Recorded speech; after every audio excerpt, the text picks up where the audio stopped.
Welcome to Old Script. My name is Riya. And I'm JK.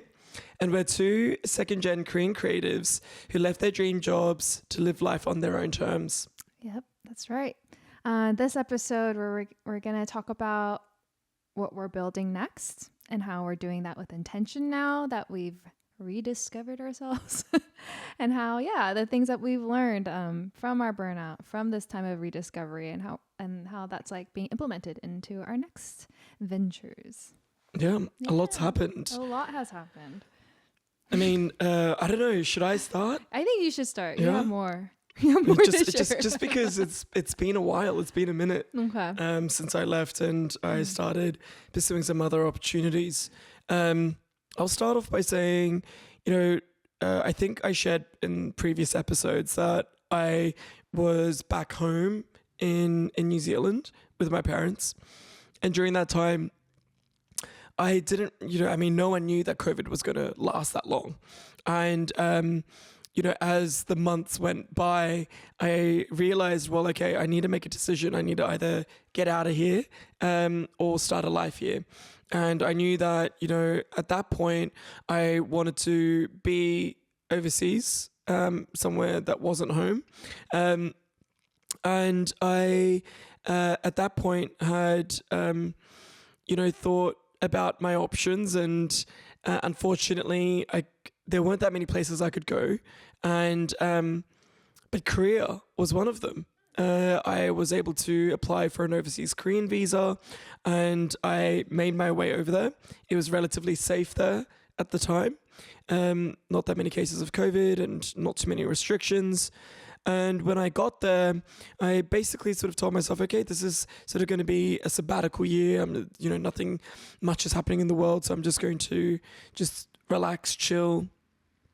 And during that time, I met a friend who was a patisserie chef, ended up talking about different, business ideas, and launched a dessert cafe. And the way sort of I was able to sort of, logically explain that to myself. Yeah, that's such a big shift. Yeah, huge. Being a lawyer. Exactly. And the way I was able to sort of tell myself or convince myself that was something I wanted to do was because, there was the sort of creative element there. I was able to start a business from the ground up. I felt like it was low risk, low capital, relatively. And I thought it was also something that I could have running on the side even if I were to pursue other projects and other opportunities. So I felt like, and I thought, at least at the time, that it was going to be self-functioning, right? Little did I know that it actually required a lot of work and, running an F&B business wasn't easy. Obviously growing a business during the pandemic was challenging in itself, but also dealing with the HR, dealing with, marketing.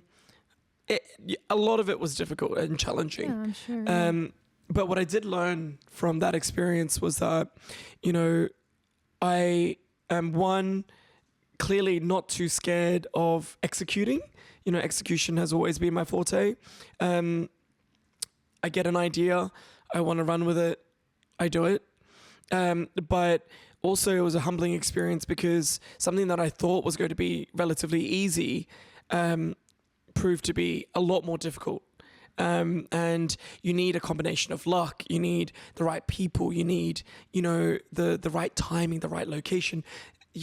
So many things, so many different factors come into play, and that was, I guess, the beginnings of my entrepreneurial path, pursuing something, what I deem to be relatively small and starting from there, Yeah, so you're able to pursue a bit of a creativity through it and then your entrepreneurial side that you never done before. Yeah. So I was ticking all the boxes. Yeah.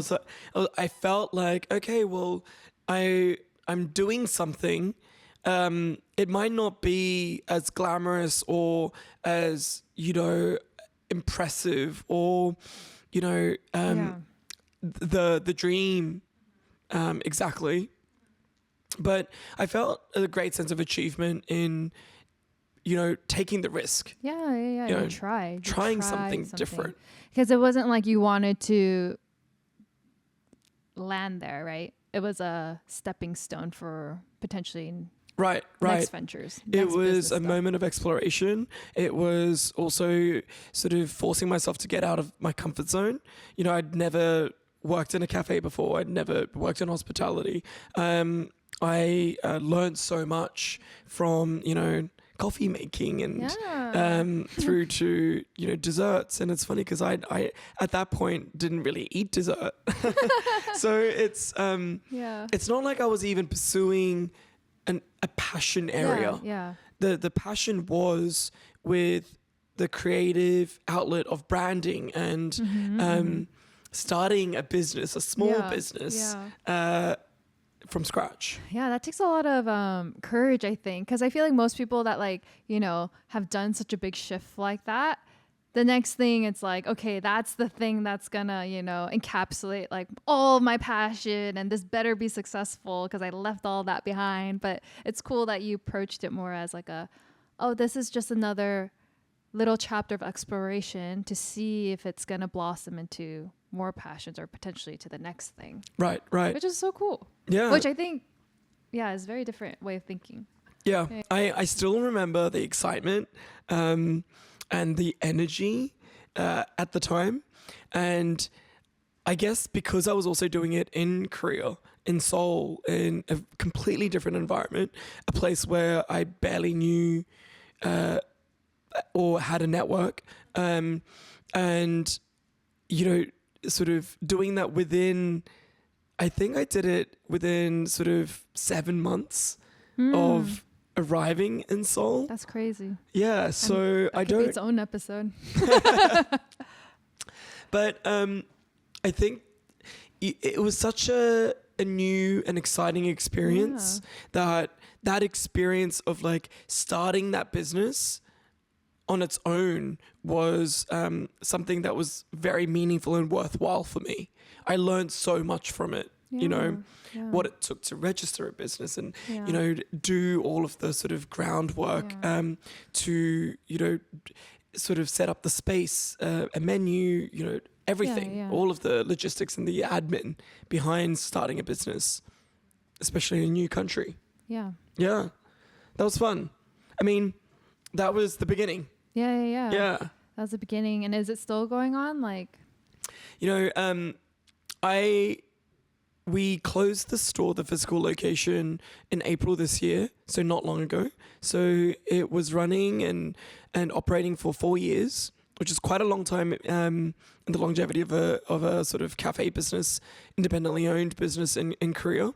But just taking a break because also this year being my year of health and putting that as my number one priority, I needed to sort of take a step back from a few of my endeavors just to make sure that, I wasn't sort of, burning the wick at both ends too much. Yeah. Again, like you made a decision based off of what you valued most in your life season. Yeah, which is a big difference or a big shift from the way I would make decisions in the past. That's health never been a consideration. Your body's making you. Yeah, as we were saying before, where age maybe is a factor in all of this, but also, I mean, just because I still have the energy doesn't mean I shouldn't be conserving it, and I'm learning how to do that in different ways now. No. Yeah. How about yourself? Have any new projects since? I mean, I know it hasn't been all that long. Yeah, it hasn't been as long for me. It's only been several months. Actually, so one really cool like side endeavor that I was on was like my friend had invited me to be an advisor for her startup. Has it been 3 or 4 years ago? I don't remember the years. COVID was a blip. But since then, it was like quite passive. It was just whenever they needed some advice, like I'd come in and step in when it came to creative.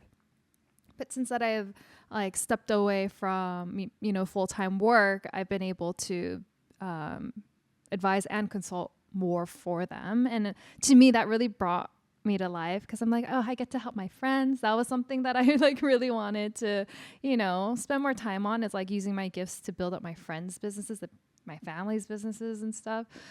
So that's been really cool. It's like their whole product is within like the education space, which I have no background in, but still like they need design and strategy help. And so that's been really fulfilling to give input in that manner. And also I've been helping with Alex's businesses. And that was like another area of my heart where I was like so grieved that I couldn't do when I was like, working full time, was like Alex was doing his own thing. I was doing my own thing. But now I'm like, oh, I get to help him build his brand. He has like 2 businesses. So it's like I get to partner with him in those things, right? One's in fashion, one's in like AI tech. And so very different. But still, again, they need like, branding, creative strategy help. I feel like I would argue most businesses need that. And so it's just been really great being able to be of service. And maybe that is a key word. Part of my life is to be of service. 'Cause I think that's the thing that helps me stay, I don't know, fulfilled in that sense. Like it doesn't necessarily have to be my own thing. I think that's another thing I discovered recently. 'Cause I was like, okay, after my sabbatical period was over, I'm like, okay, what is it that I want to do? Right. And there's validity to that question. Right. But then I was like, oh, why does it have to be my own thing? That was like another question I had for myself. Like, does it have to be my own thing? Maybe there's a time and place for that when it happens, right? But as of now, it's like I have people around me that need support that I would be more than happy to support. So maybe in this season, doesn't have to be my own thing. Like, would love to, help my friends and my husband's dream come true. I love that. Yeah. That's so gracious of you, but also it's so mature too, because I think, I've sort of been focusing more on me. What is it that you want to do? And I think maybe it's because of all the years of not really allowing myself to ask that question for myself, and focusing on like, what is it that you actually want to do? But, for you to already sort of be at this position where you're asking the questions of, who can I help and support and be of service to? I think that's another level. That's another more advanced level. And you've gotten there faster. It's not a competition, but it's just we're just at maybe different points. And maybe I'll get there to that next level eventually. But I think, that's something that's also been on my mind as well. I think, being of service has been a topic that's come up a lot on my Instagram algorithm. It's come up a lot in... Maybe it's me. Maybe it's listening now. But it's also been something that a lot of my friends have been talking about for quite some time. And so it could be an age thing. I don't know. Yeah. But it really seems to be something that I've known in my head that, of course, being of service is rewarding because you're doing things for others. And doing things for others is always going to be a lot more rewarding than doing something for yourself, right? So that's an age old, everyone knows this, right? But to actually also see people around you actually practice it and do it and still live, full lives themselves, I think it's another thing, because I think that when you think about helping and being of service to others, you sort of picture someone who doesn't have that much and is like spreading themselves thin. Or, they're volunteering from a position of, also not knowing where and how their needs are going to be met. But I think that's something that I never thought, like, well, I guess nobody kind of wants that. No one's working for that. But to be able to see that in practice in a more bountiful way, I think that's also, there's something to be said about that too. No, yeah, I completely agree. I think it's because I've seen it. I've seen people, who have amazing giftings, amazing resources, and at the end of the day, all they want to do is just be of help, be of service. When they can literally, they're sitting on so much where they can continue to build, and that it'll do well, they'll kill it. But yeah, that piece where they're like, oh, but I want to be of service. I'm like, that was so attractive to me. And I think that's also what's influenced me to think this way. It's like, I've seen people walk it out so beautifully. I'm like, oh yeah, like I would love to do the same. I'm not writing it off that, like, I'm not saying I'll never build my own thing. Never say never, right? It's like, but for now, it's like the thing right now in this season, which I don't even know if it's a level up. I think maybe it's just different points and periods in this journey, right? Because I do think it's out there for me, right? It could happen if the right things come into place, the right people. Why wouldn't I take that opportunity if it felt right and felt really aligned to my values? Right. Yeah, it's just this particular season, because my last season was very absent of that. So now it's like I want to focus on those things right now. But even if you do end up building something for yourself, the fact that you know how to be of service and practicing that, I think that is sort of crucial, like elemental in how you conduct your businesses and how you sort of build moving forward as well. Definitely, and like, not to take it back, but I do think this is like an important context. Like, when I was doing that volunteer work, right, you see a lot of like charity people, like charity organizations, NGOs that they well-intentioned, but there's the question of impact. Like, what is the actual impact? Is it short-term impact or is it long-term sustainable impact, right? And unfortunately, there's a lot of organizations out there that don't have that long-term impact, right? And then thinking that way and then going into corporate, you're like, yeah, I see a lot of systems here that are not like sustainable long-term solutions. A lot of businesses are like, built and formulated around like quick impact, quick money, quick numbers, quick earnings at the expense of sustainability, long-term impact, right? And so I think my brain started thinking that way more and more. And so my last place that I left, that was a really big thing on my mind of like, if I'm going to build anything in the future, I want to make sure that I build for long-term impact, sustainable impact, and be very intentional, because I've seen it for over years of people not putting that, intentionality behind how they build, and how building too quick or too rapidly for greed only reasons, how much it can like really destroy and break people, even though they're getting paid. Right. So I think that definitely influenced like my way of thinking. Yeah. When I look to the future of like, if I do build something. Yeah.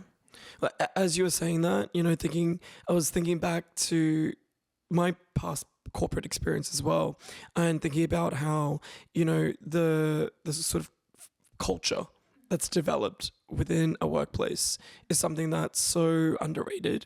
And sure, with the Me Too movement and, the sort of changes in corporate culture over recent years, there has been a lot of change and I guess development. But even so, the corporate sort of system doesn't necessarily sort of focus too much on creating safe environments or an environment where people can bring the best versions of themselves, because it is so geared towards profit. And if you're not performing, then you can be replaced. And it constantly reminds you that you are replaceable.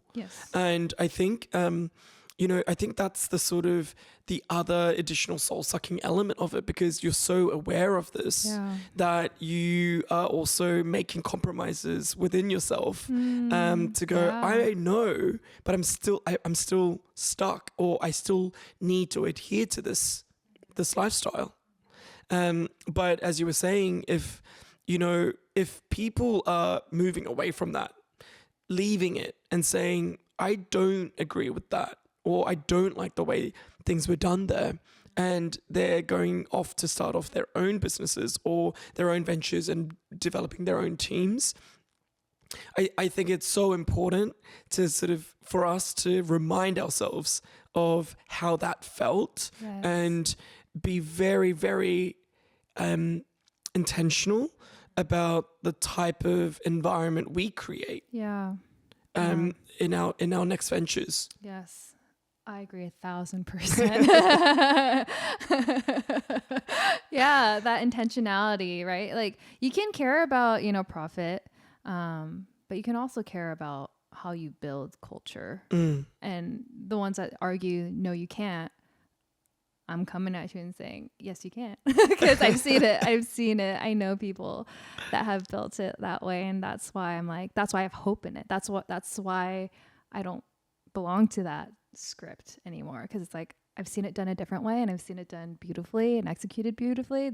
There is another way, and I want to be a part of that other script. Yeah. I mean, unfortunately, I don't think I've seen different examples of that in the law firm context. The legal world isn't the sort of model environment for, great work culture, which is really unfortunate. But I think in sort of, the different industries, all of the industries, obviously, for different reasons, have different pressures and different expectations and different sort of environments. But I think, as we've been talking about, being intentional and making sure that, because we have seen other people do it differently, knowing that it's possible and working towards that, within ourselves as well. Yes, because I think it starts here, because we don't want to be arrogant either in our approach and think, anything I do is going to be better than what we left behind, or I am capable of creating a great culture. It's not one person that creates that, right? And obviously also, when you are a business owner and you are looking at the numbers, and profit is something that you have to always be sort of mindful of as well, balancing that. Balancing it out and not being so preoccupied with the numbers. Totally. 100%. Yeah. Like, I guess just to land this plane, because I think it's so good. It's like, it is being very intentional, because it's not black or white. It's not just numbers, and it's not just values-based operations. It's there's a way and a path to do it balanced, but that journey takes a lot of time and processing and really good question asking, right? And it's not a pathway that is easy. It's not a pathway that's been done many times before.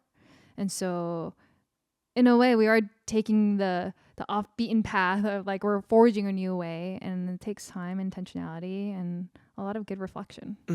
Yeah, for sure. Okay, so I think maybe we end it here, and in our next episode, we could talk a bit more about the cultural impact, the environmental impact of how we've been building or rebuilding. So I think that's a wrap for this 5th episode. We haven't really gotten to talk about all of the different ventures that we've been up to. So join us for the next episode, where we talk about that and a bit more. See you next episode. We'll see you next episode. Bye.